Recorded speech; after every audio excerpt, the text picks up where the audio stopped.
चलिए, good afternoon. क्या हाल चाल है बच्चों? एग्जाम अब पास आता ही जा रहा है और आपकी तैयारी बहुत अच्छी चल रही होगी। आज हम CA foundation paper number 2 business law के सितंबर अटेम्प्ट के लिए आरटीपी का कंपाइलेशन करके लाए हैं। हम लास्ट 2 अटेम्प्ट की आरटीपी लेके आए हैं क्योंकि एग्जाम में आरटीपी से कभी कभी एक कभी कभी 2 क्वेश्चन होते हैं, कई बार लास्ट आरटीपी से भी क्वेश्चन होता है। तो इसलिए मैंने जून अटेम्प्ट और सितंबर अटेम्प्ट दोनों की आरटीपी कंपाइल की हुई है। आइए आज हम उसके क्वेश्चन पे कोई डिस्कशन करना स्टार्ट करते हैं। ये काफी इंपॉर्टेंट क्वेश्चन है। इनसे 10 टू 15 मार्क्स आपके पेपर में इंक्रीज हो सकते हैं या 10 टू 15 मार्क्स का आज का अपना सेशन हो सकता है। तो ध्यान से सुनिएगा। हम सेक्शन वाइज चैप्टर वाइज हम क्वेश्चन को डिस्कस करना स्टार्ट करेंगे। सबसे पहले हम डिस्कशन कर रहे हैं जून अटेम्प्ट की जो आरटीपी थी उसके बारे में हम डिस्कशन करना स्टार्ट करते हैं। उसमें जो पहला क्वेश्चन था इंडियन रेगुलेटरी फ्रेमवर्क से उसमें गिवन है what you understand by Indian judicial system and what are the various function. तो पहला चैप्टर जैसा कि हमारा यही सब चीजों से कंपाइल्ड है कि इंडियन जुडिशियल सिस्टम क्या है, किससे लॉ किस किस तरीके से बनता है, कौन कौन सी बॉडीज होती है। तो वहां से पहला क्वेश्चन मैंने निकाला है कि इंडियन जुडिशियल सिस्टम क्या होता है। तो इंडियन जुडिशियल सिस्टम एक ब्रांच है इन्फोर्समेंट ऑफ लॉ की, जो कि सिटीजन मतलब जो दो सिटीजन है उनके बीच में या गवर्नमेंट और सिटीजन के बीच में कभी भी कोई प्रॉब्लम होती है, उनके बीच में कोई डिस्प्यूट होता है तो उसके लिए क्या लॉ होना चाहिए, उसको कैसे रिजॉल्व करना चाहिए, इसलिए इंडियन जुडिशियल सिस्टम है। इसके फंक्शन है एक्ट, कोर्ट्स, लॉ को बनाना, इंटरप्रिटेट करना, समझना, लोगों को समझाना, उसके तहत रेजोल्यूशन प्रोवाइड करना और सिटीजन्स के बीच में फेयरनेस को लेके प्रमोशन करना। ये इसका क्या होता है, मेन फंक्शन होता है।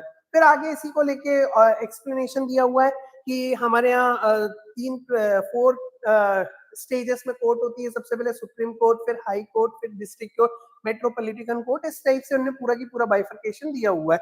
तो आपको यदि इस तरीके से कोई क्वेश्चन आता है तो आपको इसका आंसर इस तरीके से अटेम्प्ट करना है। आज के सेशन में हम ये भी समझने वाले हैं कि एग्जाम में आपको आंसर किस तरीके से लिखना है। आरटीपी में इसको बहुत अच्छे से बताया गया है। जैसे कि मैंने बताया था आपको, केस स्टडी में आपको सबसे पहले प्रोविजन लिखना होता है, इसके बाद एनालिसिस लिखना होता है, देन कंक्लूजन लिखना होता है। इसके मैक्सिमम आंसर इसी फॉर्मेट में गिवन है जिस फॉर्मेट में मैंने आपको बताया था। तो हम देखना शुरू करते हैं। इंडियन कॉन्ट्रैक्ट एक्ट का पहला question, mister Parth apply for a job as principal. Mister Parth है एक स्कूल में प्रिंसिपल के लिए अप्लाई करता है।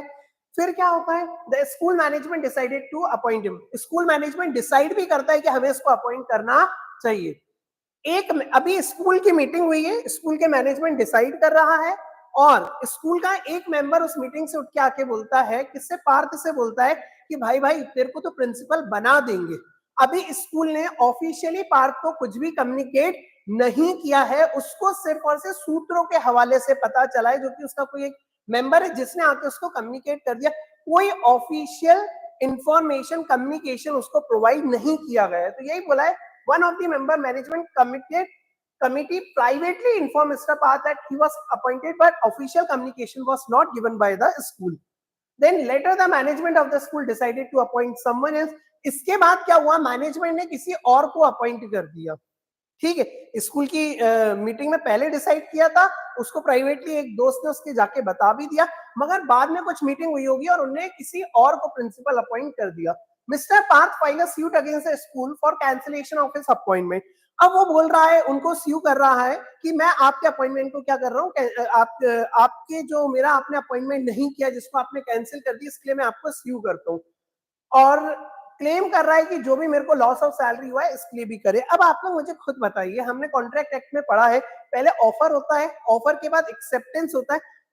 पार्थ ने ऑफर दिया, उन्होंने एक्सेप्टेंस दिया, एक्सेप्टेंस पहले था, मगर एक्सेप्टेंस का कम्युनिकेशन होना भी तो जरूरी है। क्या हमारे केस में एक्सेप्टेंस का ऑफिशियल कम्युनिकेशन हुआ? क्या नहीं हुआ, ऑफिशियल कम्युनिकेशन नहीं हुआ। जब ऑफिशियल कम्युनिकेशन नहीं हुआ है तो सर क्या पार्थ केस कर सकता है? क्या पार्थ स्यू नहीं कर सकता है? तो यही इसका आंसर दिया गया है। पहले देखिए, उन्हें प्रोविजन की बात करी है, बोला as per the rule of acceptance the acceptance should be communicated, acceptance should be communicated to the offerer by offering himself or by his authorized agent, communication of acceptance by third person cannot be concluded as valid acceptance. मतलब कोई third person ने जाके बस बोल दिया कि हाँ आपको तो अपॉइंट कर लिया, तो इससे कुछ नहीं होता है, एकदम प्रॉपर कम्युनिकेशन होना चाहिए। अब देखिए पहले उन्होंने पूरा प्रोविजन समझा है, अब बात करेंगे केस में क्या हुआ। तो उन्होंने पूरा केस वापस से डिफाइन किया है, यहां से इन द इंस्टेंट केस से लेके ऑथराइज नहीं सॉरी ये एक्सेप्टेंस तक पूरा उन्होंने केस डिफाइन किया। फिर बोला therefore no valid contract was formed between Mr. Parth and the school and Mr. Parth cannot file a suit against the school for cancellation of his appointment। क्या नहीं हुआ था इस केस में? इस केस में कम्युनिकेशन ऑफ एक्सेप्टेंस नहीं हुआ था। चैप्टर 1 का क्वेश्चन है, क्या नहीं हुआ था? कम्युनिकेशन ऑफ एक्सेप्टेंस नहीं हुआ था, इसके चक्कर में कॉन्ट्रैक्ट पूरा नहीं बन पाया और वो स्यू नहीं कर सकता है। नेक्स्ट क्वेश्चन है, Sarthak is employed as a cashier of a monthly salary. अब एक इस केस में क्या हुआ है, सार्थक है, तो सार्थक को क्या अपॉइंट किया है? मंथली सैलरी 50,000 के लिए कैशियर के लिए अपॉइंट किया गया है एबीसी बैंक में 3 साल के लिए। इसकी गारंटी किसने, श्योरिटी किसने ली है? मोहित, सार्थक की मोहित ने। कॉन्ट्रैक्ट किसके बीच में हुआ? बैंक के बीच में और सार्थक के बीच में। सार्थक को कैशियर बनाया गया कितने की सैलरी पे? 50,000 की सैलरी पे। कितने साल के लिए? 3 साल के लिए। इसके लिए श्योरिटी किसने दी? मोहित ने दी। किसने दी? मोहित ने। अब क्या बोला है? After 9 month the financial position of the bank deteriorate. 9 महीने बाद क्या हुआ? फाइनेंशियल पोजीशन बैंक की डिटोरिएट हो गई। फिर Sarthak agree to accept a lower salary. Sarthak ने एक्सेप्ट किया कि मैं 40,000 रुपए महीने में काम कर लूंगा। उसी के 2 महीने बाद सार्थक ने कुछ मिस एप्रोप्रिएशन ऑफ कैश किया, जिसकी वजह से अब मतलब क्या बोलते हैं, बैंक उसको स्यू करना चाहती है। तो यही पूछा what is the liability of Mohit. इस केस में श्योरिटी की क्या लायबिलिटी बनती है? जिसने श्योरिटी ली थी कि जो सार्थक है बहुत अच्छा काम करेगा। हमने जो इसके प्रोविजन पढ़े वो किस तरीके से पढ़े? हमने इस तरीके से पढ़े, श्योरिटी लायबल होगा। श्योरिटी कब लायबल होता है? जो कॉन्ट्रैक्ट है वो पूरा जितने टाइम के लिए उसने बोला है, जिस चीज के लिए बोला है उसके लिए वो गारंटी दी है या जो भी श्योरिटी दी है उसने, उसके लिए वो लायबल है। मगर उसमें एक प्रोविजन ये भी लिखा हुआ है कि यदि उसमें कोई चेंज होता है, उसके कॉन्ट्रैक्ट में कोई भी चेंज होता है और इसके बारे में श्योरिटी को कोई भी जानकारी नहीं होती है, तो ऐसे केस में श्योरिटी लायबल नहीं होगा। तो इस केस में जो मोहित क्या हुआ, चेंज हुआ, 50,000 सैलरी थी, चेंज हुआ 40,000 का, जिसके बारे में मोहित जो कि श्योरिटी है, जिसको कोई जानकारी नहीं है, और इसके बाद यदि कोई भी इंस्टेंस होता है तो इसलिए सर मोहित लायबल नहीं है। चलिए इसका आंसर देखते हैं। इसमें भी आप देखिए वापस से पहले प्रोविजन समझा है। According to section 133 of the Indian contract act, where there is any variance in the terms of contract between the principal debtor and creditor without surety consent, it would discharge surety in respect of all transactions taking place subsequent to such variance. तो इसकी वजह से जो surety है वो अपनी liability से क्या हो जाता है, डिस्चार्ज हो जाता है। अब इसी का आप एक्सप्लेनेशन, उन्होंने पूरा केस को फिर क्या किया, एक्सप्लेन किया है और बाद में बोल दिया Mohit is liable as surety for the loss suffered by the bank due to misappropriation by case by Sarthak during the first 9 month. वो शुरू के 9 महीने के लिए तो लायबल रहेगा क्योंकि जब तक सैलरी कितनी थी, 50,000 थी, टर्म चेंज नहीं हुए थे। मगर यदि उसके बाद हुआ है तो उसके लिए वो लायबल नहीं है। तो यही बोला है, but not for the misappropriation committed after the reduction in salary। मतलब जब तक टर्म्स चेंज नहीं हुए तब तक कोई मिसएप्रोप्रिएशन होगा तो वो लायबल है, उसके बाद के लिए वो लायबल नहीं है। ठीक है, इसका नेक्स्ट क्वेश्चन है हमारा, Rahul was a disc jockey at a 5-star hotel as per the contract. He is supposed to perform every weekend. Her weekend उसको परफॉर्म करना है। Rahul will be paid 2,500 per day. However, after a month, Rahul willfully absent himself from the performance. Taking into account the provision of the Indian contract in 1872, answer the following। पहला बोला है, क्या hotel के पास right है contract add करने का? बिल्कुल है, बिल्कुल है। यदि वो कॉन्ट्रैक्ट में कहीं पे भी एब्सेंस होता है तो उनके पास राइट है उसको वो करने का।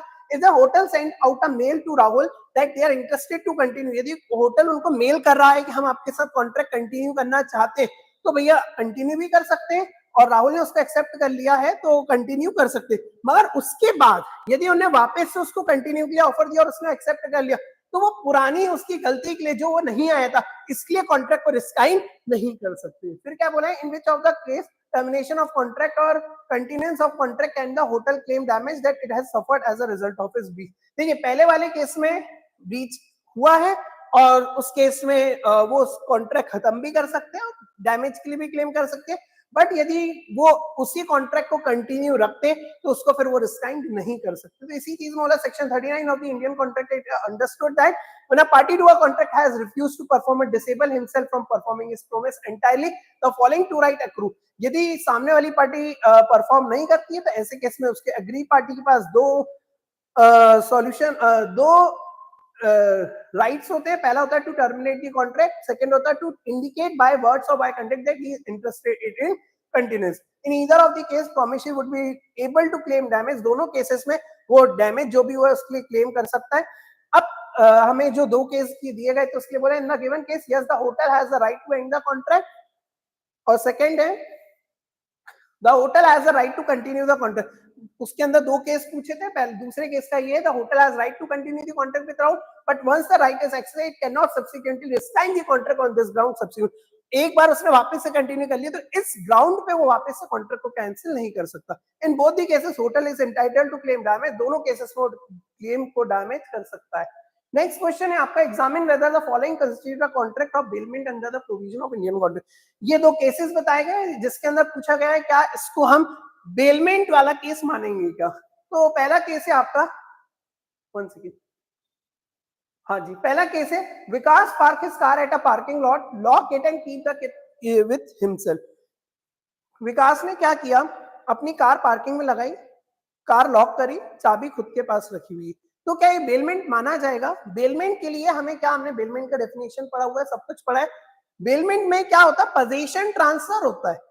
पोजीशन क्या होता है, ट्रांसफर होता है सामने वाले के पास।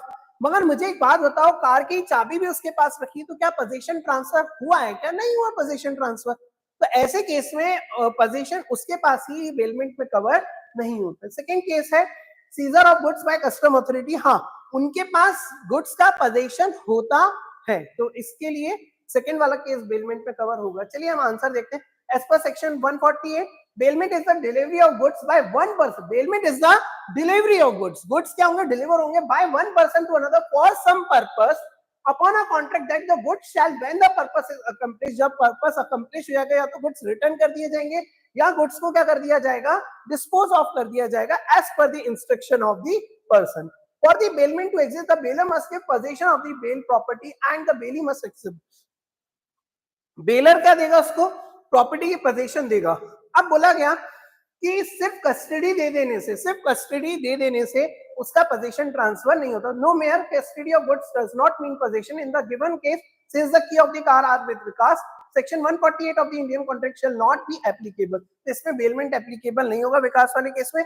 दूसरा वाला केस जो है, जो कस्टम अथॉरिटी वाले के पास गुड्स रखे हुए, yes the position, yes the possession of the goods is transferred to the custom authority, therefore bailment exists, section 148 is applicable। तो क्या बोला गया, पहले केस में एप्लीकेबल नहीं है, सेकंड केस में एप्लीकेबल है। Next, mister Sanjay Kothari was a big businessman having two son. उसके दो बेटे, एक मैरिड डॉटर है। He decided to gift his house to his daughter. उसने डिसाइड किया कि मैं अपनी बेटी को एक घर गिफ्ट करता हूं। For this purpose he called his lawyer. उसने अपने वकील को बुलाया उसके घर में और एक रिटन डॉक्यूमेंट बनवाया कि हम उसको घर गिफ्ट दे दें। The lawyer advised him to get the transfer document properly registered. Lawyer ने उसको एडवाइस किया कि इन डॉक्यूमेंट्स को प्रॉपर्ली रजिस्टर्ड करा लिया जाए, ठीक है। When they both were going for registration, जब दोनों रजिस्ट्रेशन के लिए जा रहे थे, एक एक्सीडेंट हुआ और दोनों मर गए। वकील और मिस्टर संजय कोठारी दोनों मर गए। कुछ समय बाद उसकी बेटी को कागज मिले कि मेरे पापा मुझे घर गिफ्ट करना चाहते थे। मेरे पापा रिटर्न में उन्होंने डॉक्यूमेंट भी डिजाइन कर लिया है, वो मुझे घर गिफ्ट करना चाहते थे।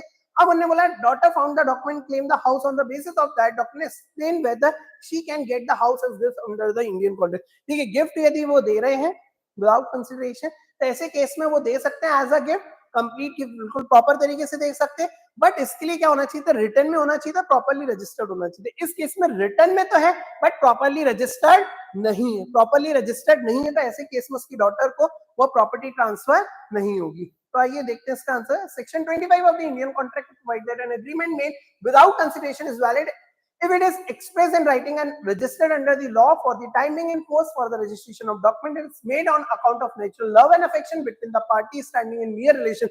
देखिए, गिफ्ट भी कब देंगे, जब पार्टी किसमें होंगी, लव एंड अफेक्शन में और नियर रिलेशन में होंगी, तभी वो गिफ्ट प्रोवाइड किया जाएगा। अब देखिए ये इस केस में भी पहले प्रोविजन समझाए, फिर अब उस केस के बारे में समझा रहे हैं। The transfer of house made by mister Sanjay Kothari, वो पूरा केस समझाया और लास्ट में बोल दिया है कि hence the transfer is not enforceable and his daughter can not get the house as gift under the Indian contract act. उसकी बेटी को घर नहीं मिलेगा क्योंकि क्या नहीं था, प्रॉपरली रजिस्टर्ड नहीं हुआ था। चलिए नेक्स्ट क्वेश्चन पे आते हैं। Mr. Mr. Ayush, the employer induced his employee Mr. Bobby to sell his one-room flat to him at less than the market value to secure promotion. Mr. Bobby sold the flat to Mr. Ayush. Later on, Mr. Bobby changed his mind and decided to sue Mr. Ayush.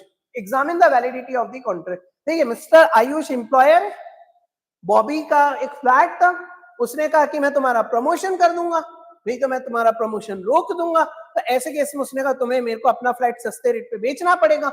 उसने घर बेच दिया, बाद में वो स्यू कर रहा है। तो हमने पढ़े हुए हैं कुछ केसेस, कॉशियन पढ़ा होगा आपने, अनड्यू इन्फ्लुएंस पढ़ा होगा, तो आप ध्यान से देख पाएंगे किसका केस है, अनड्यू इन्फ्लुएंसेस का केसेस है। तो हम ध्यान से इसका आंसर पढ़ते हैं। According to section 16, a contract is said to be induced by undue influence where the relations subsisting between the party are such that one of the parties is in position to dominate the will of the other and uses that position to obtain an unfair advantage over the other. When consent to an agreement is caused by undue influence, the contract is voidable at the option of party whose consent was so caused. तो contract voidable हो सकता है. Hence the contract between Mr. Ayush and Mr. Bobby is voidable at the option of Mr. Bobby as it was induced by undue influence by Mr. Ayush and therefore Mr. Bobby can sue Mr. Ayush. बिल्कुल सही case कहा गया है. चलिए इसका second question पे आते हैं. Suraj promised Mr. Manoj to paint a family picture for 20,000 and assured to complete his assignment by 15 March. Unfortunately, Mr. Suraj died in road accident on 1st March and his assignment remained undone. Can Mr. Manoj bind the legal representative of Mr. Suraj for the promise made by Mr. Suraj? अब ध्यान से समझिएगा क्या हुआ इस case में. एक person है, उस पर्सन का नाम क्या है, mister Suraj. Promises mister Manoj. Mister Suraj ने मिस्टर मनोज को प्रॉमिस किया कि मैं आपकी पिक्चर बढ़िया तरीके से पेंट करके मैं आपको दे दूंगा. वो देने से पहले ही क्या हो गया, उनका देहांत, एक्सीडेंट हो गया और वो खत्म हो गया या जो भी उनके साथ हुआ. अब ऐसे केस में क्या होगा कि अब सामने वाला क्या उनको स्यू कर सकता है क्या? कैसे स्यू करेगा भाई? ये पर्सनल नेचर का वर्क है, जो कि पर्सनल स्किल्स का काम है. वो उसके जो भी रिप्रेजेंटेटिव उसको स्यू करेगा भी तो काम कैसे पूरा करके दिया जा सकता है? तो ऐसे केस में काम पूरा नहीं हो सकता, इसलिए स्यू वो उसके लीगल रिप्रेजेंटेटिव को नहीं कर सकता, कॉन्ट्रैक्ट वाइड हो जाएगा. सेकेंड केस क्या बताया गया है इसमें, इसी के अंदर mister Suraj has promised to deliver some photographs to mister Manoj on 15 March against a payment of 10,000 but he dies before that. देखिए फोटोज ट्रांसफर करनी थी, उसके लिए क्या, तो पर्सनल नेचर का काम नहीं है, कोई भी कर सकता है. तो ऐसे केस में उसका रिप्रेजेंटेटिव बाउंड हो सकता है, बट ऊपर वाले केस में जिसमें उसको पेंटिंग ड्रॉ करके देने की पर्सनल स्किल का काम था, वहां पे कॉन्ट्रैक्ट वॉइड हो जाएगा. तो सेकेंड आंसर भी आप देख लीजिए. Party to a contract must either perform or offer to perform their respective promise unless such performance is dispensed with or excused under the provision of this act or any other law. Promises bind the representative of promisor in case of death of such promisor before performance unless a contrary intention appear from the contract.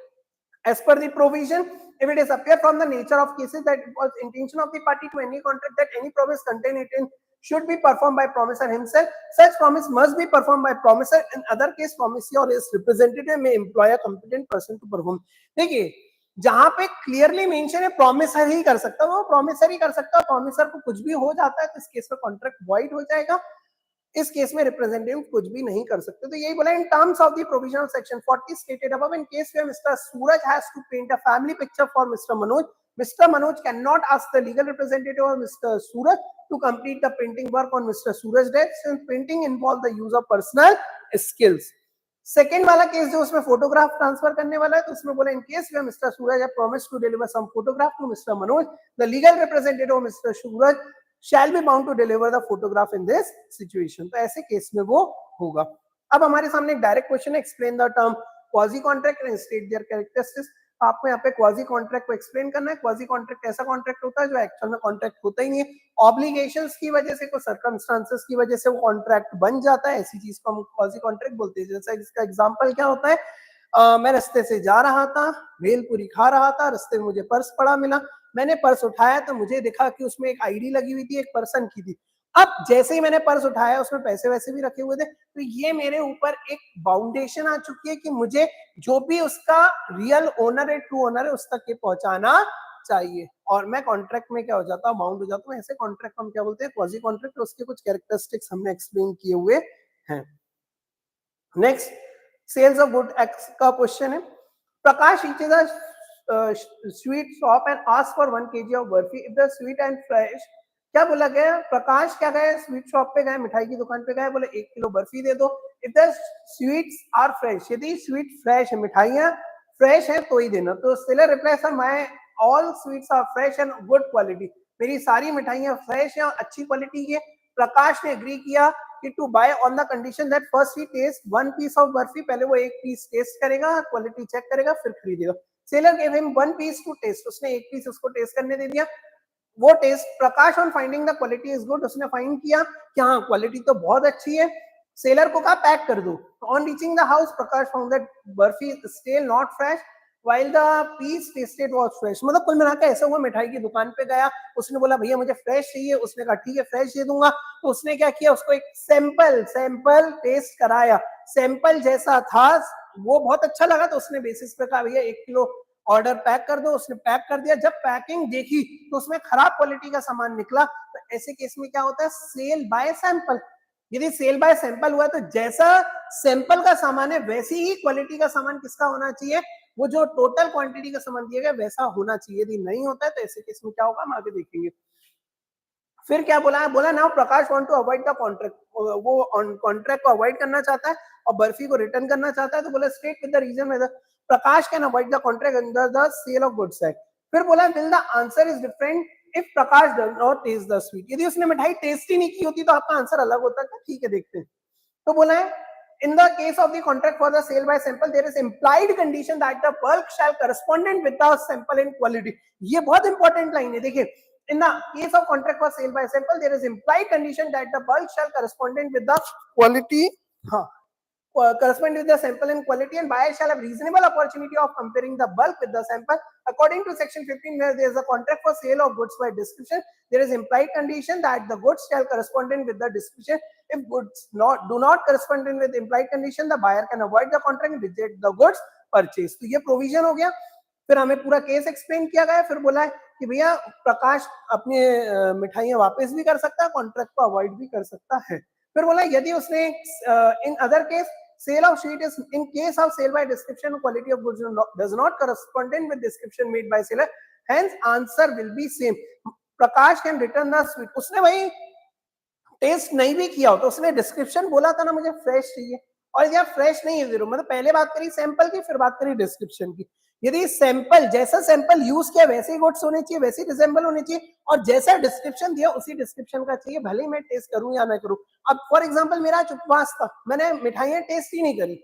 अब ऐसे case में तो कहेगा भैया आपको पहले test करके लेना चाहिए, तो मैं क्या उपवास तोड़ लेता। मैंने डिस्क्रिप्शन तो दिया था ना कि मुझे फ्रेश स्वीट चाहिए। तो यदि उसने फ्रेश मिठाइयां नहीं दी है तो मैं भी उस केस में कॉन्ट्रैक्ट अवॉइड कर सकता हूँ और उसको उसके गुड्स वापस दे सकता हूँ। नेक्स्ट है Akash purchase a television set from Arvind owner of Garha electronics on the condition that first 3 days he check its quality and is satisfied, he will pay for that, otherwise he will return the television set। बोला कि भैया मैं आपसे एक TV खरीद रहा हूँ, यदि मुझे टीवी मैं पहले 3 दिन चेक करूंगा, यदि मुझे पसंद नहीं आई तो मैं आपकी टीवी आपको वापस कर दूंगा। अब ऐसे केस में क्या होता है, इसको बोलते हैं sale of goods on approval. Sale of goods on approval. तो 3 दिन तक गुड्स का, देखो अभी सामान बिका तो है नहीं, बिकेगा कब, जब वो 3 दिन बाद उस गुड्स के लिए क्या करेगा, हाँ भैया मुझे गुड्स पसंद आया, तब गुड्स क्या होंगे, उसको पोजीशन ट्रांसफर होगा। अभी पोजीशन तो ट्रांसफर हो जाएगा बट उसको ओनरशिप ट्रांसफर नहीं हुई। अच्छा, ओनरशिप ट्रांसफर नहीं होता, रिस्क और रिवॉर्ड अभी किसके हैं, सेलर के ही है। किसके हैं, सेलर के ही है। तो सेल अभी यदि टीवी को कुछ हो जाएगा, अभी देखते हैं हम आगे केस पढ़ के, तो उसके लिए रिस्पॉन्सिबल कौन होगा, सेलर खुद होगा। कब तक, 3 दिन। यदि वो 3 दिन के बाद टीवी वापस करेगा, 3 दिन तक वो कुछ नहीं कह रहा, उसके बाद टीवी को कुछ जाता है, तो उसके लिए सर परचेजर क्या होगा, रिस्पॉन्सिबल होगा। तो यही बोला है, television set was spoiled on the second day. 3 दिन के लिए बोला था, second day television set was spoiled due to an earthquake आ गया और वो टेलीविजन टूट के खत्म हो गया। अरविंद ने क्या बोला कि भैया मेरे को मेरी टीवी का पैसा चाहिए। क्या Aakansh is liable to pay the price under the sale of product and who will ultimately bear the loss? ऐसे केसेस रियलिटी में भी हो जाए तो ध्यान से पढ़ना क्या लिखा। When the goods are delivered to the buyer on approval or sale or return or other similar terms, the property passes to the buyer whether he signifies his approval or acceptance to the seller। बोला गया है कि ऐसा कुछ होता है, cell on approval भेजा जाता है तो प्रॉपर्टी मतलब ओनरशिप कब ट्रांसफर होगी? जब सामने वाला सिग्निफाई कर देगा अपना अप्रूवल या एक्सेप्टेंस दे देगा या ट्रांजेक्शन अडॉप्ट कर लेगा कि हाँ भैया मैंने गुड्स खरीद लिए, या उसने अप्रूवल भी नहीं दिया है, एक्सेप्टेंस भी नहीं दिया और रीजनेबल टाइम निकल चुका है, जैसे हमारे केस में 3 दिन था वो निकल चुका है, ऐसे केस में भी गुड्स की प्रॉपर्टी ट्रांसफर मान ली जाएगी। मगर अभी हमारे केस में तो तीनों कुछ नहीं हुआ था, कभी प्रॉपर्टी ट्रांसफर नहीं हुई। तो यही बोला है where there is an agreement to sell specified good and subsequently the goods without any fault on the part of the seller or buyer perish or become so damaged as no longer to answer to their description in the agreement before the risk passes to the buyer, the agreement is thereby avoided। according to the above provision and fact the property is not transfer, मैंने बोला था ना property transfer नहीं हुई है, तो फिर क्या बोला गया? Risk has not pass to the buyer, agreement is thereby avoided, Akash is not liable to pay the price, loss finally should be borne by the seller mister Arvind. Next, Arun contracted to sell his fifth car to mister Nikhil, both miss to discuss the price. दोनों ने car खरीदी, मतलब दोनों ने, अरुण ने अपनी car किसको बेची? निखिल को बेची। जब इन लोग डिस्कशन कर रहे थे तो प्राइस पे डिस्कशन करना भूल गए।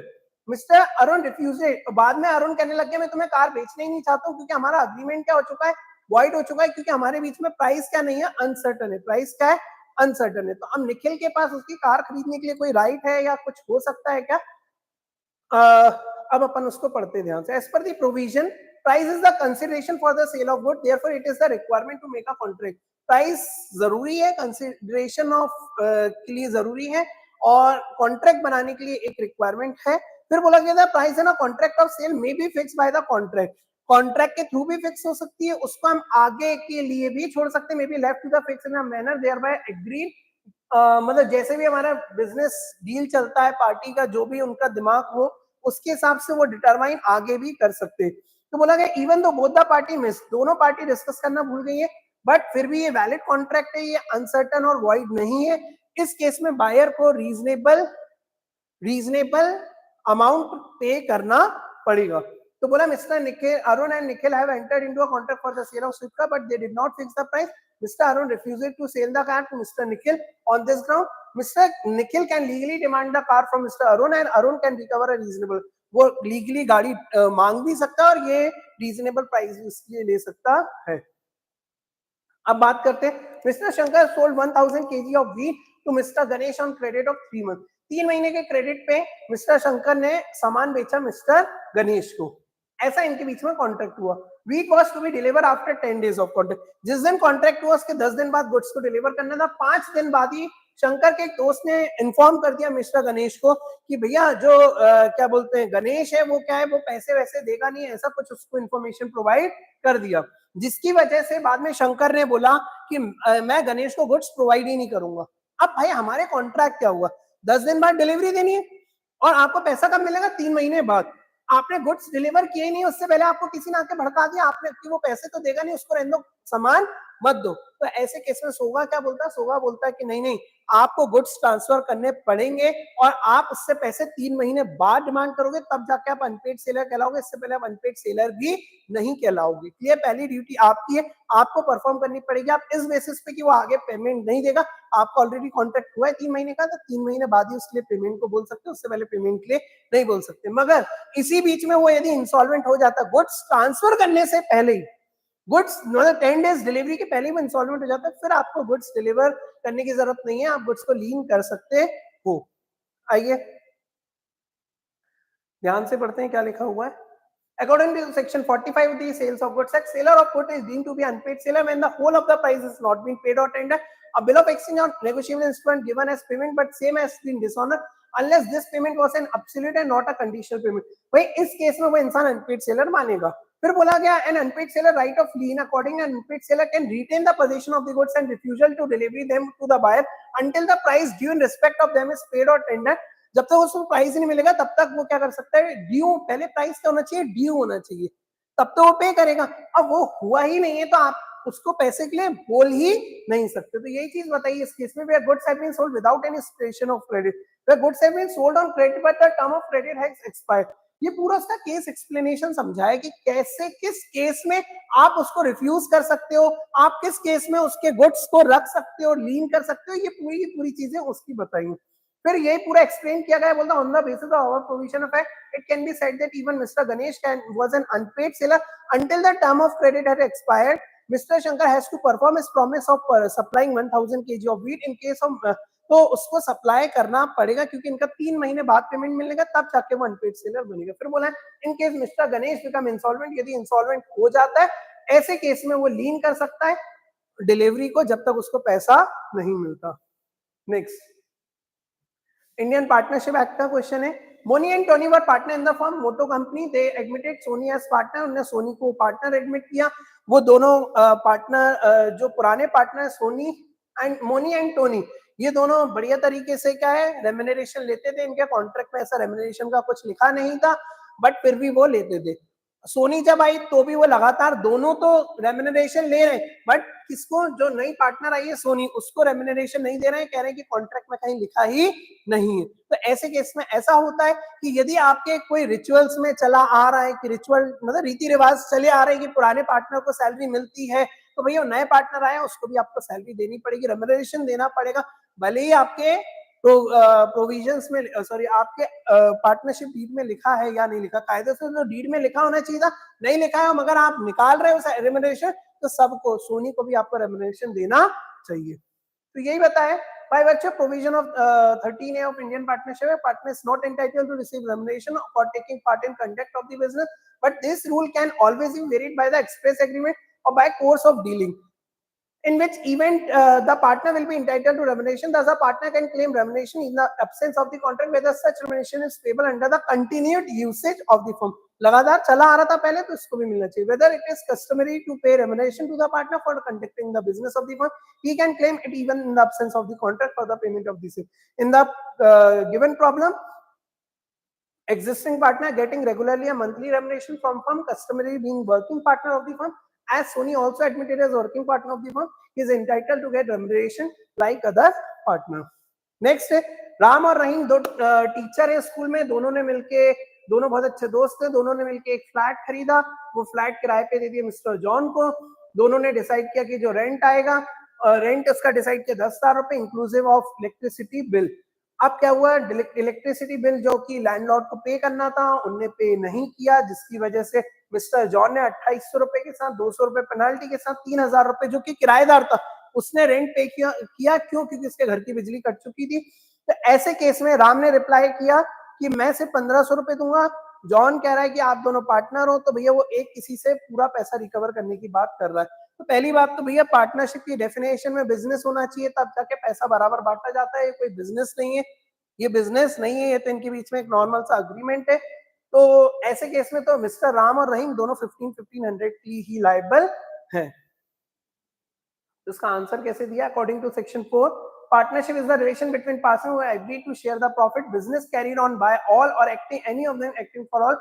Therefore, for determining the existence of business, partnership का एग्जिस्टेंस देखने के लिए एग्रीमेंट होना चाहिए, एग्रीमेंट बिजनेस के लिए होना चाहिए, प्रॉफिट शेयर करने के लिए होना चाहिए, और बिजनेस और कैरी सभी मिलके करेंगे या सभी एक कोई उन सबके बिहाफ पे करेगा। तो इन सब प्रोविजन के हिसाब से ये जो दोनों ने घर खरीदा ये पार्टनरशिप में फॉल नहीं होगा, ये सिर्फ एक जॉइंट अग्रीमेंट है। तो इसमें therefore mister Ram is liable to pay his share only.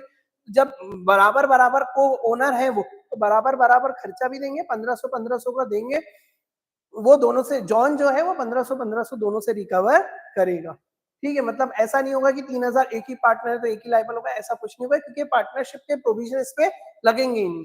चलिए नेक्स्ट है, XY were partner in the firm was dissolve on 12th June but no public notice given, कोई पब्लिक नोटिस नहीं दिया गया, फर्म डिसॉल्व हो रही थी। Therefore X purchase some goods in the firm name, X ने कुछ गुड्स परचेस किए फर्म के नाम पे, Z was ignorant of the fact dissolution of the, देखिए जब भी आपकी फर्म डिसॉल्व होती है आपको एक पब्लिक नोटिस देना पड़ता है, तब जाके आप अपनी लाइबिलिटी, उसके आगे की लाइबिलिटी से आप क्या हो जाते हैं, डिस्चार्ज हो जाते हैं, कि उसके बाद आप कोई भी किसी चीज के लिए रिस्पॉन्सिबल नहीं होगा, बट पब्लिक नोटिस देना जरूरी होता है। तो यही चीज बताइए कि इस केस में ने नहीं दिया है और बाद में एक्स जो है वो इंसॉल्वेंट हो गया है, तो क्या वाई से पैसा मांगा जा सकता है? तो बिल्कुल, वो कह रहा है कि नहीं, फर्म डिसॉल्व हो गई, अब मैं लायबल नहीं हूं, तो आपको पब्लिक नोटिस देना चाहिए था, पब्लिक नोटिस नहीं दिया तो आप अभी भी लायबल होगे। तो यही बोला है, the partner continue to be liable as to third party for any act done by any of them which would have been act the firm if done before the dissolution until public notice is given to the dissolution in the instant के X Y partner है, उन दोनों पूरा case हमने वापस से explain किया है, इसका कंक्लूजन फिर यहाँ पे बताया गया है कि X Y continuing liable against third party even after the dissolution of the firm until public notice is given, as in the given problem X become insolvent, therefore Y is liable to Z. ABC are partner in a firm. ABC are partner of a partnership firm carrying on a business of construction of apartment. B, who himself was the wholesaler dealer of iron bar, was interested with the work of selection. अच्छा, ये उस चीज का case है, आपको मैं बता दूं कि यदि आप पार्टनरशिप फर्म में हो, उससे आप कोई भी प्रॉफिट, उसकी वजह से आप उसके सामान, जैसे फॉर एग्जांपल मेरी पार्टनरशिप फर्म है, हम लोग अपार्टमेंट बनाने वाले हैं, हमारे यहाँ लोहे की रॉड रखी हुई है, ठीक है, मार्केट में उसका प्राइस 350 रुपए, मैंने फर्म से 200 रुपए में खरीदा और 350 में मार्केट में जाके उसको बेच दिया, तो 150 रुपए का प्रॉफिट मैंने अलग से कमा लिया। तो हमें जो पार्टनरशिप एक्ट बताता है कि यदि आपने ऐसा कोई प्रॉफिट कमाया है तो वो भी आपको बिजनेस में लेके आना पड़ेगा, तो ये उसी चीज से पूरा रिलेटेड केस है। According to section 16, if the partner derive any profit for himself from any transaction of the firm or from the use of the property of the business connection of the firm and the firm name, he shall account for that profit and pay it to the firm. उसको profit firm को पे करना पड़ेगा। तो इस case में 350 में उसने बेचा था और 200 रुपए में उसने फर्म से खरीदा था, तो 150 रुपए वो उसको एक्स्ट्रा फर्म को पे करना पड़ेगा। State the mode by which partner may transfer his interest in the firm in favor of another person. अच्छा, मैं आपको एक चीज बता दूं कि यदि पार्टनरशिप फर्म में मैं पार्टनर हूं और वो पार्टनरशिप छोड़ता हूं, कोई नया पार्टनर आना चाहता है तो उसके लिए बाकी और पार्टनर का क्या होना चाहिए, रेजोल्यूशन पास होना चाहिए कि वो उसको पार्टनर लेना चाहते हैं कि नहीं चाहते। बट यदि मैं अपना सिर्फ इंटरेस्ट ट्रांसफर कर रहा हूँ, मैं सिर्फ क्या कर रहा हूँ, मैं अपना इंटरेस्ट ट्रांसफर कर रहा हूँ, इसलिए मुझे किसी से पूछने की जरूरत नहीं है, मैं अपना इंटरेस्ट किसी भी पार्टनर को ट्रांसफर कर सकता हूँ। उसके लिए प्रॉपर रूल्स रेगुलेशन है कि भैया वो उसको सिर्फ प्रॉफिट का शेयर मिलेगा, वो फालतू में कोई एक्टिविटी में इन्वॉल्व नहीं होगा, किसी चीज में नहीं होगा, उसी के बारे में पूरा क्वेश्चन है। तो यही चीज बताइए कि क्या क्या होगा, so what are the right of such a transferee, उस ट्रांसफरी के क्या क्या राइट्स है। तो बोला है share in a partnership is transferable like any other property but as partnership relation is based on mutual confidence, the assignee of the partner interest by sale mortgage और otherwise can not enjoy the same right of privilege as the original. जो right original partner का है वो उस जिसको interest transfer हो उसके पास नहीं होता है। तो बोला right of such a transferee are as follow, during the continuance of business such transferee is not entitled, जो भी ट्रांसफरी है वो इंटाइटल, बिजनेस में इंटरफेयर नहीं कर पाएगा, अकाउंट्स नहीं मांग पाएगा, बुक को इंस्पेक्ट नहीं कर पाएगा जब बिजनेस चल रहा है, तो he is entitle only to receive share of profit, उसको सिर्फ प्रॉफिट ऑफ शेयर मिलेगा, इसके अलावा कुछ और नहीं मिलेगा, ना तो वो बुक्स को चैलेंज कर सकता है।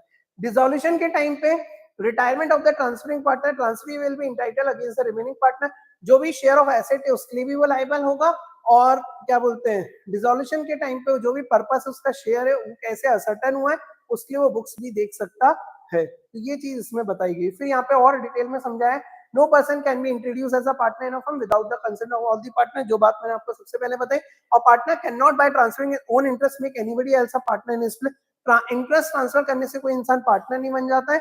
और लास्ट में यही कि partner interest is partnership can be regarded as existing interest and tangible property which can be assigned. अब एक क्वेश्चन है एलएलपी पे, तो इस क्वेश्चन में हमसे क्या पूछा है, ए बी दो फ्रेंड है, दोनों प्लान कर रहे हैं एक सुपरमार्केट खोलने का, बट वो कंफ्यूज है कि ट्रेडिशनल पार्टनरशिप बनाए या एलएलपी बनाए, तो आपको इनको डिफरेंस बिटवीन बनाना है, एलएलपी और पार्टनरशिप के बीच में क्या क्या डिफरेंस होता है।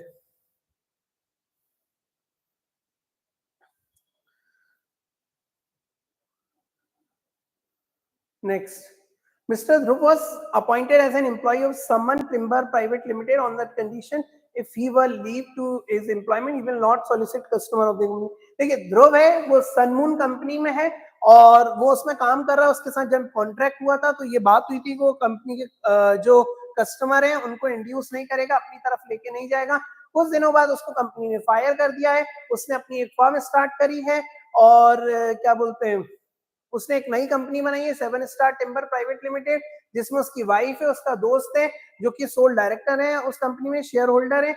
और Dhruv they took over the Dhruv business and continued it, मतलब उनने ओवरऑल क्या किया, ध्रुव ने अपनी एक प्रोप्राइटरशिप फर्म बनाई और उस बिजनेस को इन लोगों ने टेक ओवर कर लिया कंपनी के तहत। और वो लोग क्या कर रहे हैं, जो सनमून कंपनी है उसके जो कस्टमर है उनको भी चुरा रहे हैं, मतलब वो इंड्यूस कर रहे हैं। तो ऐसे केस में 7 स्टार जो उन्होंने कंपनी बनाई है 7 स्टार टिम्बर प्राइवेट लिमिटेड के नाम से बनाई है, तो सनमून टिम्बर कंपनी ने उनके अगेंस्ट केस कर दिया है।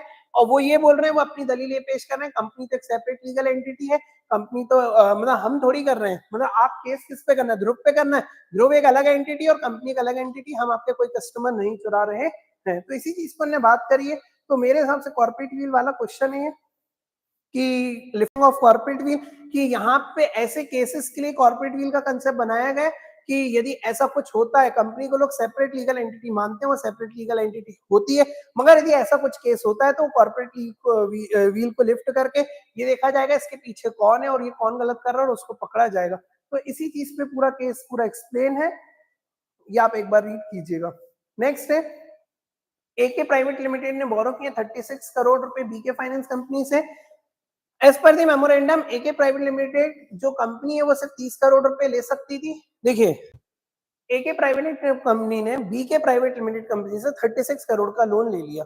उनके आर्टिकल में ये ऑलरेडी मेंशन था कि वो 30 करोड़ से ज्यादा का लोन नहीं ले सकते, मेमोरेंडम में क्लियरली मेंशन था कि 30 करोड़ से ज्यादा का लोन नहीं ले सकते, उनकी बोरिंग पावर 30 करोड़ थी। अब उनने बिना पढ़े 36 करोड़ का उनको लोन दे दिया। तो ऐसे केस में क्या एके लिमिटेड लाइबल है क्या? तो एके लिमिटेड जो कंपनी है वो सिर्फ 30 करोड़ तक के लिए लाइबल है, इससे ज्यादा पैसे के लिए लाइबल नहीं है। तो भाई ऐसे केस में बीके फाइनेंस कंपनी के पास क्या रेमेडी है? तो भाई वो इसके जो डायरेक्टर हैं उनको पकड़े और उनसे पर्सनल कैपेसिटी पे और पैसा निकलवाए। कंपनी से तो सिर्फ 30 करोड़ के लिए लाइबल होगी। तो यही इसका पूरा आंसर गिवन है, एक बार आप देखिएगा, रेमेडी में भी उन्होंने वही चीज गिवन दी है। फिर नेक्स्ट क्वेश्चन है, Mike LLC incorporated in Singapore offices in India, analyse whether Mike LLC could be called as foreign company. देखिए, फॉरेन कंपनी सिंगापुर में, उसने ऑफिस इंडिया में खोला है, हाँ ये फॉरेन कंपनी बन सकती है। Foreign company to subsection 42 it means any company और बॉडी कॉर्पोरेट आउटसाइड इंडिया जिसका इनकॉर्पोरेशन आउटसाइड इंडिया और मगर उसको इंडिया में किसी ना किसी तरीके से कोई ठिकाना होगा, ऐसी कंपनी को हम फॉरेन कंपनी बोलते हैं। तो यही चीज बोले, इट मींस एनी कंपनी और body corporate incorporated outside India which has place of business in India whether by itself और थ्रू एन एजेंट फिजिकली और through electronic mode and conduct any business activity in India in any other manner. तो Mike LLC is incorporated in Singapore having a place of business in India, it is a foreign company. अब next case है, Sachin bought 1000 kg rice from Saurabh, 1.5 lakh for 1.5 lakh on 3 months credit. For this purpose, Sachin issued a promissory note to Saurabh on the table after 3 months. On the date of maturity, promissory note was dishonored. Saurabh filed suit for the recovery of the amount plus fees of advocate by him for defending the suit. During the provision of the negotiable instrument, what amount could be recovered by the Saurabh from Sachin? तो हमने वो provision बहुत अच्छे से पढ़ा है, जो भी अमाउंट है वो भी रिकवर कर सकता है, फीस ऑफ एडवोकेट पे कर सकता है, इंटरेस्ट भी पे ले सकता है, 18% तक का इंटरेस्ट भी वो ले सकता है। तो ये प्रोविजन है सेक्शन 117 का। तो बोला the compensation payable in case of dishonour of promissory note, bill of exchange or check by any party liable to a holder on any invoices shall be determined by the following rule. तो ये बताया, the holder is entitled to amount due upon the instrument together with the expenses properly incurred in presenting, noting and protesting it.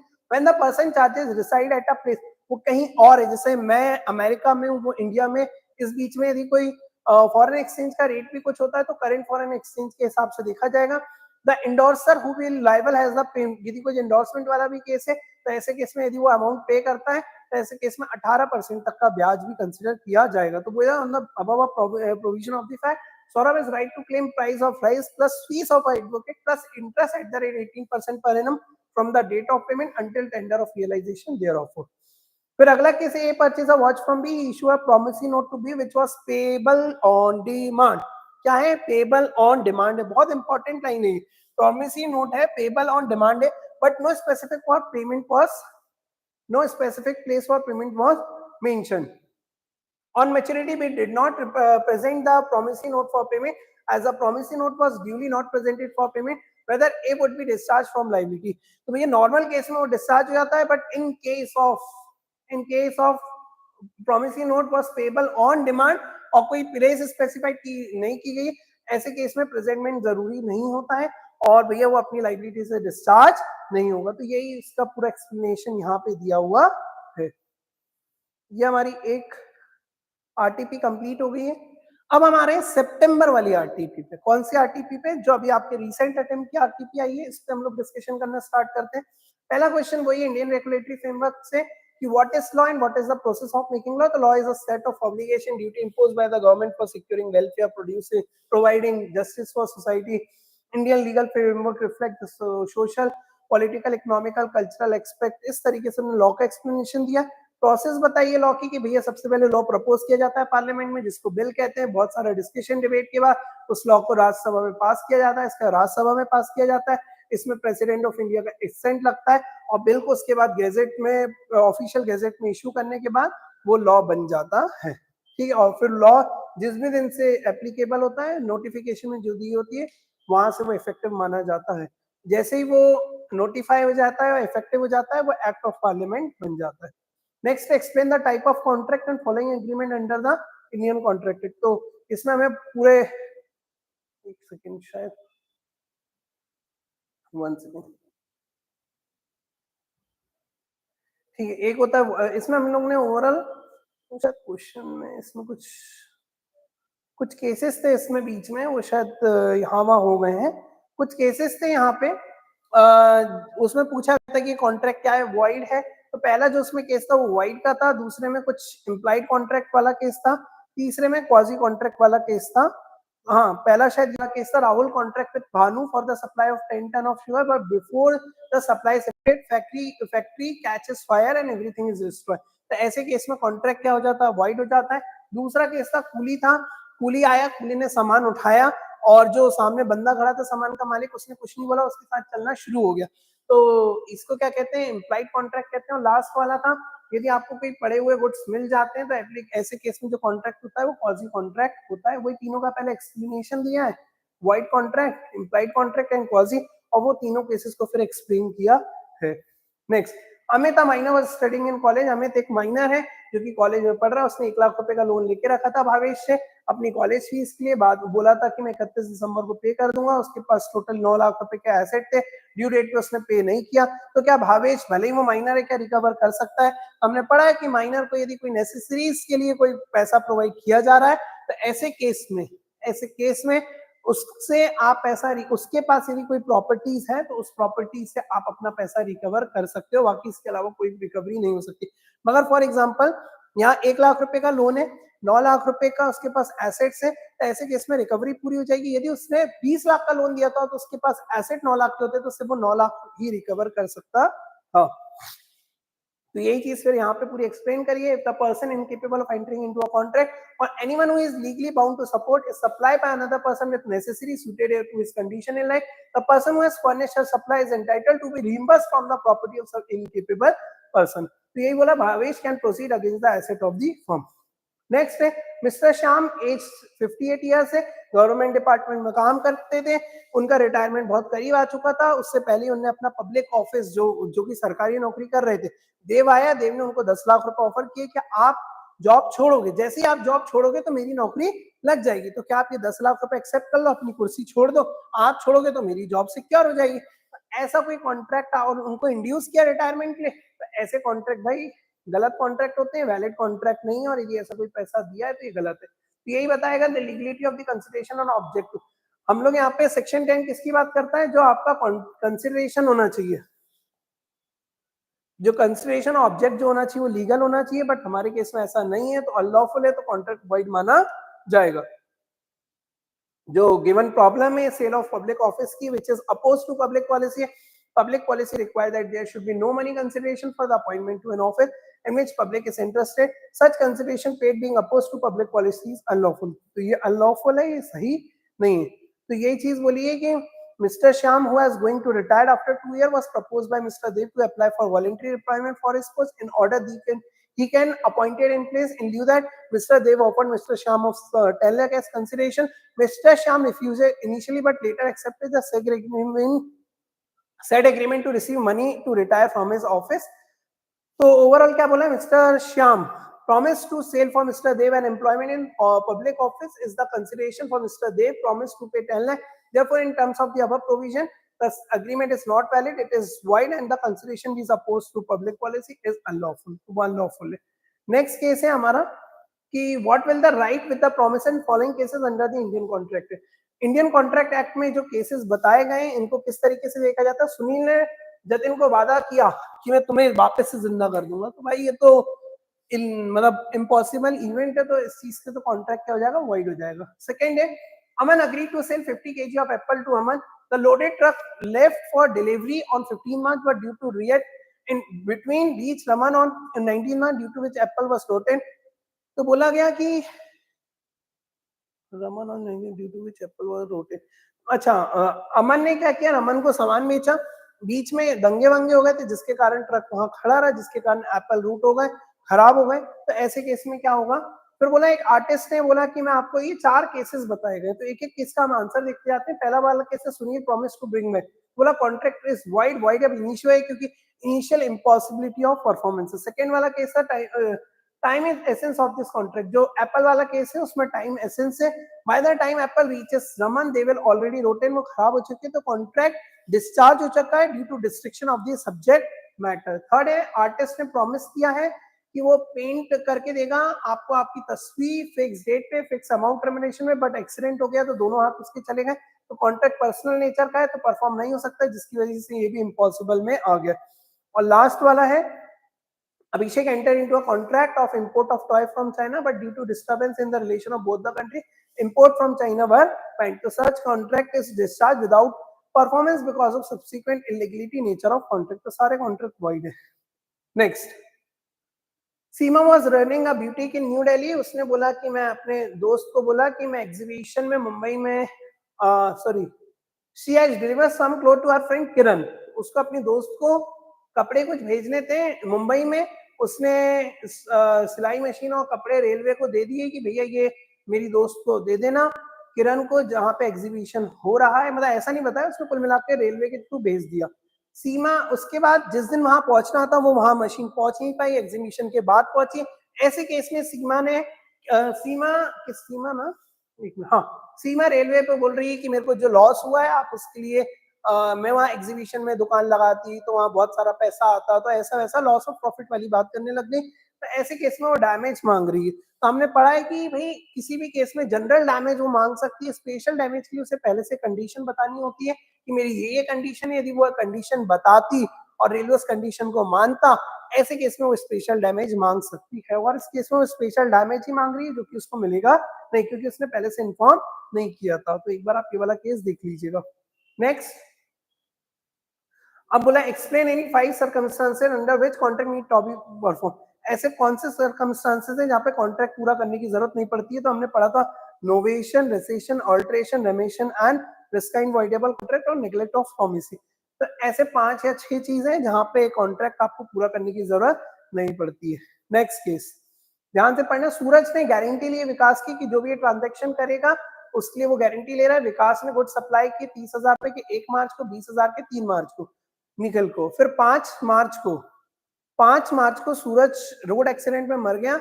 उन लोगों ने इस चीज को ignore करते हुए 10 तारीख को सूरज की डेथ के बाद भी विकास ने 40,000 रुपए का सामान और निखिल को दिया. बाद में विकास ने क्या किया, सूरज के लीगल रिप्रेजेंटेटिव को स्यू करने की कोशिश करी कि भैया इसने हमें श्योरिटी दी थी और क्या नाम है, जो सेकंड पार्टी निखिल है, ये पेमेंट नहीं दे रहा है तो ये देगा. तो ये सिंपल सी बात है, जब तक वो था तब तक की श्योरिटी लीगल रिप्रेजेंटेटिव कंसिडर करेगा, उसके बाद कंसिडर नहीं करेगा. मतलब जो 1 मार्च का ट्रांजेक्शन है 30,000 रुपए का, 20,000 का, इसके लिए लीगल रिप्रेजेंटेटिव लायबल है, 40,000 के लिए लीगल रिप्रेजेंटेटिव लायबल नहीं है. तो ये केस भी आप देखिएगा 131 यहाँ पे एप्लीकेबल हो रहा है. फिर next, mister Stephen own a chicken farm near Gurugram where he breeds them and sell egg and live chicken. ये वो वाला केस है. स्टेफन रहता है, इसका खुद का एक चिकन फार्म रहता है जिसमें 1 लाख एक सेकंड में बता रहा हूँ। 1 लाख लाइव बर्ड्स रहते हैं और 10,000 अंडे रहते हैं। वो अपनी इस प्रॉपर्टी को एक थर्ड पर्सन के पास गिरवी रख के चला जाता है, जो कि वो भी सेम बिजनेस में इन्वॉल्व होता है। उसका नाम होता है कहाँ गया, फ्लेमिंग। ठीक है, मिस्टर स्टेफन फ्लेमिंग के पास अपना फार्म गिरवी टाइप के से रख के चला जाता है और उससे 25 लाख रुपए लेके विदेश अपने नेटिव गांव में घूमने के लिए चला जाता है। ऐसे केस में होता क्या है, जब वो वापस आता है तो उसकी जो स्टेफन के फार्म में जो 1 लाख चिड़िया, मतलब जो लाइव बर्ड्स थी वो 1,09,000 हो चुकी थी और अंडे जो थे वो 15,000 हो चुके थे। अब स्टेफन बोल रहा है, Stephen agree to return 1 lakh live bird and 10,000 egg only. तो अब ऐसे केस में क्या होगा बताइए। तो भैया सिंपल सी बात है, वो आपके पास अपनी चीज रख के गया है, उसमें कोई भी प्रॉफिट होता है तो भैया जो उसका मालिक है उसको ही मिलेगा। मतलब कि यदि जैसे 1,09,000 चिड़िया हो चुकी हैं और 15,000 अंडे हो चुके हैं तो भैया इतना ही वापस किया जाएगा। उसका जो भी प्रॉफिट होगा उसके लिए भी जो ओनर है, रियल ओनर है, उसको ही वो मिलेगा। तो ये बेलर बेली वाला कंसेप्ट है बेलमेंट का। तो बोला in absence of the any contract to a contrary, bailee is bound to deliver the bailor और according to his direction any increase of profit which may have accrued from the goods paid. तो बोला कि कोई भी profit होगा उसके लिए भी जो बेलर है, बेलर को ही मिलेगा। तो in the given question where Fleming return, अच्छा फ्लेमिंग बाहर गया था, Fleming returned from Australia. There was 1,09,000 live birds and 15,000 eggs, जो कि पहले 1 लाख और 10,000 थे। स्टेफन अग्री किया है 1 लाख और 10,000 वापस करने के लिए, तो ऐसा नहीं माना जाएगा। इंक्रीज नंबर वो वापस नहीं कर रहा है, ऐसा नहीं होगा। ड्यूटी ऑफ स्टीफन क्या है, Stephen is bound to deliver mister Fleming 9,000 and 5,000 जो भी एक्स्ट्रा हुआ है वो भी उसको वापस करना पड़ेगा। और mister Fleming is entitled to recover from the pawnee, उसको फ्लेमिंग के पास राइट है कि वो रिकवर कर सकता है। नेक्स्ट केस है आपका सोगा का। AB cloth house a firm dealing with the wholesale and retail buying and selling of various kind of cloth customized as per the requirement of the customer. They deal in silk, organdy, cotton, khadi, chiffon and many other variety. Mrs Reeva आई उनकी दुकान पे, बोला कि मुझे एक specific type के cloth सिलवाना है अपने डॉटर के बर्थडे के लिए, और उनने कॉटन सिल्क क्लोथ में जो कि उनने बोला था मुझे उसमें चाहिए। बाद में क्या हुआ, शॉप ओनर अग्री, उसने कहा कि मैं अरेंज भी कर लूंगा, मैं आपका जैसा रिक्वायरमेंट है उसके हिसाब से काम करके दे दूंगा। रीमा जब टेलर के पास गई सूट सिलने के, तो उसने देखा सेलर ने उसको, उसने कौन सी चीज मांगी थी आप ध्यान से देखिए, उसने मांगा था कॉटन सिल्क क्लोथ। उसने कौन सा प्रोवाइड किया है, कॉटन ऑर्गेंडी मटेरियल में प्रोवाइड किया। कॉटन जो क्लोथ था वो सुटेबल नहीं था, जैसा कि रीमा ने मांगा था उस तरीके नहीं था। टेलर ने कहा कि मैंने तो ये आपने कस्टमाइज बनाया, आपके रिक्वायरमेंट के हिसाब से बनाया, मैं वापस नहीं करूंगा। तो ऐसा नहीं होता है, और उसने वापस कर दिया और बोल रहा है मेरे को मेरे पैसे चाहिए, मैंने आपके स्पेसिफिक रिक्वायरमेंट के हिसाब से काट के दिया। तो भैया हमने कैविएट एम्प्टर पढ़ा है जो कि बोलता है let the buyer beware, but वो भी कब एप्लीकेबल होता है, जब in case of the sale of goods doctrine caveat emptor means the let the buyer beware when seller display their goods in the open market. It is for the buyer to make a proper selection of choice. If the goods turn out to be defective, we cannot hold the seller liable. But seller is no way responsible for the bad selection of the buyer. Seller is not bound to disclose the defect in goods which he is selling. But इसके कुछ exception है, तो ये पूरे exception यहाँ पे दिए हुए हैं, और हमारा केस exception में ही fall होता है कि भैया उसने तो जो चीज बोली थी उस हिसाब से उसको वो सामान नहीं मिला है। तो ऐसे केस में mister Reema is entitled to get the money back and right to kind of growth, या तो पैसा वापस लेगी या उसका जो जिस क्वालिटी का सामान मांगा था उस क्वालिटी का मांग सकती है, क्योंकि उसे गुड्स जो चाहिए थे रीजनेबली फिट चाहिए थे और सामने वाले ने उस क्वालिटी का प्रोवाइड नहीं किया था। फिर Samuel purchase a television set from Arun, ये केस पूरा हमने पिछले वाले आरटीपी में भी सेम देखा था। नेक्स्ट है हमारा Suraj sold his car for to Sohan for 1,75,000. After inspection and satisfaction, Sohan paid 75,000, took possession of the car and promised to pay the remaining amount within the month. Later on, Sohan refuses to give money that जो car है वो अच्छी condition में नहीं है। तो सूरज के पास क्या क्या रेमेडीज हैं, तो यहाँ पे सेक्शन 55 को लेके बात करेंगे। Unpaid seller right to institute suit for price against the buyer personally, और पूरा केस बताया हुआ है। इंटरेस्ट, यदि वो पैसा, एक तो पैसा उसको मिलना चाहिए, उस पर ब्याज भी लेगा, और यदि वो केस करता है तो जितना टाइम केस चलेगा उतने समय का भी मिलेगा, और कॉस्ट ऑफ प्रोसीडिंग भी वो रिकवर कर सकता है। तो इतनी चीजें रिकवरी वो हो सकती है। फिर नेक्स्ट केस है Akash purchase 100 kg of wheat from Bhaskar at 80 per kg. Bhaskar say that wheat is in warehouse in custody of Kishore. the warehouse keeper. Kishore confirmed to Akash that he can take the delivery of wheat from him and till then he is holding wheat on Akash behalf. ये हमने constructive delivery वाला case पढ़ा था, उससे related question है. Akash picked the goods from warehouse. The whole wheat in the warehouse is flowed in flood. Now Akash want his price on the contention. देखिए दो हैं, एक पार्टी ए है, एक पार्टी बी है. ए ने बी को सामान बेचा और बोला कि मेरा सामान वेयरहाउस पे रखा है. तो उसने वेयरहाउस के जो ओनर था उससे भी बात कर ली. उसने कहा इनके गुड्स रखे हुए हैं, आके आप ले लो. गुड्स डिलीवर हो चुके हैं, तो अब इसकी ड्यूटी किसकी बनती है? जो सेलर. गुड्स सेल हो चुके हैं, तो यदि गुड्स को कुछ भी होता है तो इसके लिए बी लायबल होगा. वो ए से पैसे के लिए नहीं मांग सकता. और ये केस डिलीवर, क्योंकि गुड्स डिलीवर हो चुके हैं, हम लोग इसको क्या बोलते हैं? कंस्ट्रक्टिव डिलीवरी बोलते हैं. Next, Sahil, Amit and Kunal were partner एक firm में. Firm is a dealer in office furniture. They are regularly dealing with AB and company for the supply of furniture for their business. On 30 June 2023, one of the partner, Mr. Kunal, died in road accident. The firm order, देखिए इस case में क्या हुआ है? साहिल, अमित और Kunal partner है. 30 जून को उनका एक पार्टनर है जिसकी डेथ हो चुकी है. 25 मई को ने ऑर्डर किया, मतलब फर्म ने ऑर्डर किया था 25 मई को एक ट्रांजेक्शन गुड्स फर्नीचर ऑर्डर किया था जब कुणाल जिंदा था. अब अमित और साहिल उस बिजनेस को कंटिन्यू कर रहे हैं. अब कल के दिन वो उस गुड्स की डिलीवरी कब मिली है? 25 जुलाई 2023 को मिली. ऑर्डर कब किया था? 25 मई को किया था. अब बोला गया कुणाल डेथ के बाद कि after the firm become insolvent, fail to pay the price of the furniture, ABN company pay नहीं कर रही है. ABN company has filed a suit against the firm for recovery of the price for furniture with reference to the provision of Indian contract Act. Explain whether Kunal private, उसकी private property लगेगी क्या? उसकी private property नहीं लगेगी, क्योंकि transaction उसके मरने के बाद हुआ था. वो लायबल नहीं है, अगले दो पार्टनर लायबल रहेंगे. तो यही पूरा केस बताया गया ना. State of the deceased partner may be absolve from the liability for the future obligation of the firm. फिर नेक्स्ट केस है, state whether the following are the partnership under the, ये इनको पार्टनरशिप कंसीडर करेंगे क्या? A and B buy community X and agree to sell the community with sharing the profit equally. हाँ जी, ये partnership की definition में fall होता है.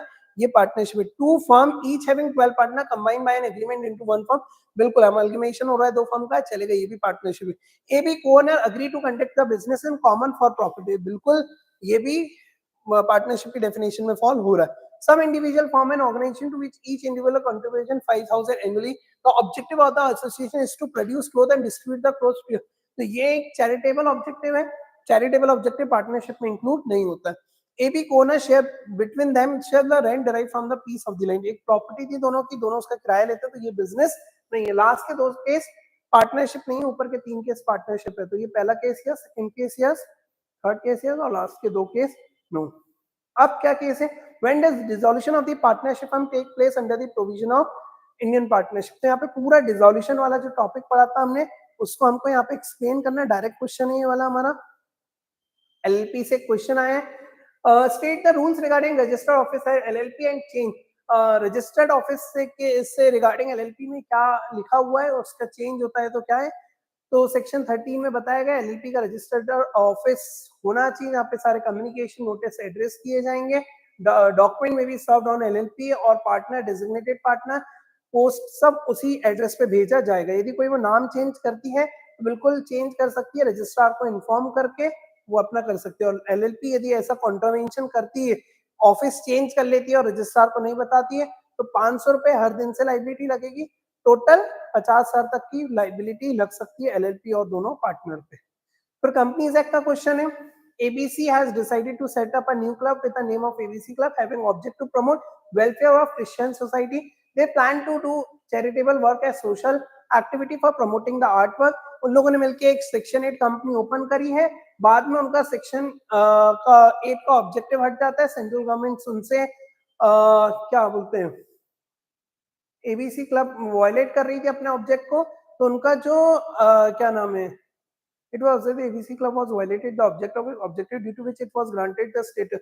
वो अपना ऑब्जेक्ट भूल चुकी है. तो ऐसे केस में सेंट्रल गवर्नमेंट के पास क्या क्या पावर्स हैं, तो ये पूरी चीज हमको बताई है. तो सेक्शन 8 कंपनी रजिस्टर्ड जो भी होती है, इससे रिलेटेड जो प्रोविजन होता है पूरा यहाँ पे एक्सप्लेन किया है कि भाई सेंट्रल गवर्नमेंट से आपको परमिशन लेनी रहती है. यदि कल के दिन आप उनको ऑब्जेक्ट को पूरा नहीं करते हो तो वो ऑब्जेक्ट कंपनी आपका लाइसेंस ले लेती है, सेंट्रल गवर्नमेंट आपका लाइसेंस वापस ले लेती है. फिर आप एक नॉर्मल कंपनी की तरह हो जाते हो, फिर आप सेंट्रल गवर्नमेंट चाहे तो आपकी कंपनी को बंद भी करा सकती है, अमलगमेट भी करा सकती है। ये पूरी की पूरी उस पर डिसीजन मेकिंग सेंट्रल गवर्नमेंट पे बेस्ड रहती है। पूरा का पूरा एक्सप्लेनेशन यहाँ पे दिया हुआ है। फिर है HP Polytech Limited has paid up share capital divided into 6 lakh equity share 100 each। 2 lakh share उसके कंपनी के सेंट्रल गवर्नमेंट ने लेके रखे, 1,20,000 रुपए गवर्नमेंट ऑफ महाराष्ट्र ने लेके रखे। तो 2 लाख प्लस 1,20,000 मिला के होता है 3,20,000, जो कि 50% से ज्यादा होता है। और 50% से ज्यादा एक गवर्नमेंट, सेंट्रल गवर्नमेंट या स्टेट गवर्नमेंट या 2 स्टेट गवर्नमेंट, मतलब आप ये मान लो सारी स्टेट गवर्नमेंट मिला लो, गवर्नमेंट सेंट्रल गवर्नमेंट मिला लो, ये सब मिलके यदि 51% से ज्यादा होल्ड करते हैं, 50% से ज्यादा होल्ड करते हैं, तो which is not less than 51% से ज्यादा, सॉरी 51% से ज्यादा यदि वो होल्ड करते हैं तो सर वो क्या हो जाएंगे, गवर्नमेंट कंपनी कहलाएगी। तो यही बोला गया, government company means any company in which not less than 51% of paid share capital sailed by central government और बाय एनी स्टेट और government, partly by central government और पार्टली बाय वन और more state government, तो उसको consider किया जाएगा। तो यहाँ पे 3,20,000 शेयर है तो भैया वो गवर्नमेंट कंपनी मानी जाएगी। नेक्स्ट केस है no limit private companies incorporated as unlimited company having share capital of 10 lakh। One of its creditor, Mr. Samuel, filed a suit against a shareholder, Mr. Innocent, for recovery of his debt against No Limit Private Limited। देखिए, no limit private limited है, unlimited company है, unlimited company है। अब उसका एक creditor है जो कि उसके एक शेयर होल्डर को बोल रहा है कि कंपनी मेरा पैसा नहीं दे रही है, तुम दोगे। ऐसा नहीं होता है। अनलिमिटेड कंपनी में भी एक प्रोविजन होते हैं कि भैया इन केस ऑफ लिक्विडेशन यदि कंपनी की लायबिलिटी अनलिमिटेड रह जाती है तो भाई ऐसे केस में लिक्विडेटर अपॉइंट किया जाएगा और लिक्विडेटर उसके जो मेंबर्स हैं उनसे पैसा रेस करेगा, ना कि क्रेडिटर डायरेक्ट शेयर होल्डर से पैसा स्यू करेगा, मतलब उन पे स्यू कर देगा आप मेरा पैसा दो, ऐसा नहीं होगा। क्या होगा, लिक्विडेटर अपॉइंट किया जाएगा, लिक्विडेटर मेंबर से पैसा रेस करके क्रेडिटर को पैसा देगा। इस तरीके से आंसर होगा, मतलब मिस्टर इनोसेंट पे जो उसने केस करके रखा है वो लायबल नहीं है। ठीक है, ये आप पूरा केस एक बार देख लेना। नेगोशिएबल में what are the negotiable instrument, explain the essential characteristics. Direct question है, नेगोशिएबल इंस्ट्रूमेंट के बारे में समझाया है और उसके पूरे कैरेक्टरिस्टिक्स बताए। फिर लास्ट क्वेश्चन है, last second, Manoj purchased some goods from Sagar. He issued a check to Sagar for the sale of price on 14 June. Sagar presented the check in his bank and has informed him 19 June 2023 that check was unwritten and paid due to insufficiency of the fund in the account of Manoj. Sagar sued against Manoj under section 138 state with reason whether the suit is maintainable। तो बोला गया भैया आपने यदि सामान बेचा है, सामने वाले ने चेक दिया है, यदि चेक बाउंस हो जाता है तो आपको उसको नोटिस देना चाहिए कि मेरा पेमेंट दे दो 30 डेज के अंदर। यदि वो नहीं देता है तो ऐसे केस में नहीं, तो क्या लिखा, cheque was issued by a person to discharge legally enforceable debt और dishonour by bank due to insufficiency of fund, such person shall be deemed to have committed an offense and shall without prejudice to any other provision be punished with imprisonment of term 2 साल या 10 sorry 2 साल तक की सजा हो सकती है। जो भी चेक है उससे डबल का आपको फाइन लग सकता है और दोनों भी आपको लग सकते हैं। और फिर मगर उसके लिए आपको, जब आप उसको केस कर रहे हो उससे पहले आपको क्या करना है, cheque has been presented to the bank within 3 month, जिस भी डेट है उसके 3 महीने तक आप चेक को जमा करना है आपको।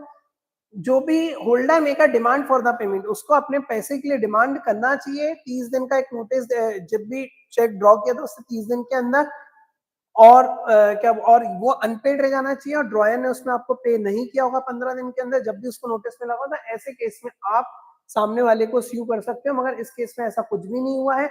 उसने डायरेक्ट जैसे ही चेक बाउंस हो उसने डायरेक्ट केस कर दिया, उसे 30 दिन का पहले नोटिस देना चाहिए था और यदि वो फेल होता तब जाके वो उस पर केस कर सकता था। सागर कुड स्यू अंडर सेक्शन 138। चलिए, इसके बाद ये हमारी पूरी आरटीपी कंप्लीट हो गई है। मतलब ओवरऑल हमने पूरे सेक्शंस देखे, पूरे आरटीपी के क्वेश्चन देखे। अगली वीडियो हम एमटीपी पे बनाएंगे, पूरे एमटीपी के क्वेश्चन भी डिस्कस करेंगे। अच्छे से आप लोग तैयारी करते रहिए, बहुत अच्छे से प्रिपेयर करते रहिए, आपका एग्जाम बहुत अच्छा आने वाला है। All the best for exam. Thank you so much.